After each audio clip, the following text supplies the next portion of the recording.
I think நான் பேசுறது கம்மி பண்ணிக்கிறேன். ஏன்னா நிறைய பேர் பேச போகிறாங்க. கமல் சார் பேச போகிறாரு. இந்த வாய்ப்பு எனக்கு கொடுத்ததுக்கு நன்றி Kamal sir, Mani sir and the whole team. Thank you so much. எல்லா புகழும் மேலும். சார் சார் என்ன சார் சார் இந்த காம்போலாம் கிடைக்குமா? Magical combo sir. நீங்கலாம் மேஜிக்கல் காம்போ. ஒரு ரெண்டு விஷயம் மட்டும் எங்களுக்கு சொல்லுங்க சார். எங்களுக்கு எல்லா பாட்டும் பிடிக்கும். உங்களுக்கு பிளேலிஸ்ட்ல ஃபர்ஸ்ட் பாட்டு இந்த படத்துல இருந்து பிடிச்ச பாட்டுனா எந்த பாட்டு சார் நீங்க சொல்லுவீங்க? விண்வெளி நாயகன். Okay sir. லிரிக்ஸா நிறைய விஷயங்கள் சேர்ந்து ஒர்க் பண்ணிருப்பீங்க, கேட்டிருப்பீங்க, கொண்டாடி இருப்பீங்க. ஏதாவது ஒரு மொமெண்ட் ஷேர் பண்ண முடியுமா சார்? நீங்க, மணி சார், கமல் சார் பாட்டு கம்போஸ் பண்றப்போ, பாட்டு ரெடி ஆனப்போ ஏதாவது ஒரு மொமெண்ட் மட்டும் சொல்ல முடியுமா சார்?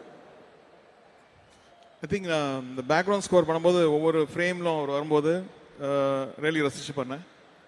யூஸ்வலி ஃப்ரீஸாக இருக்கும்போது கூட அது ஒரு பிக்சர் மாதிரி இருக்கும். It's very inspiring and thank you so much. Thank you.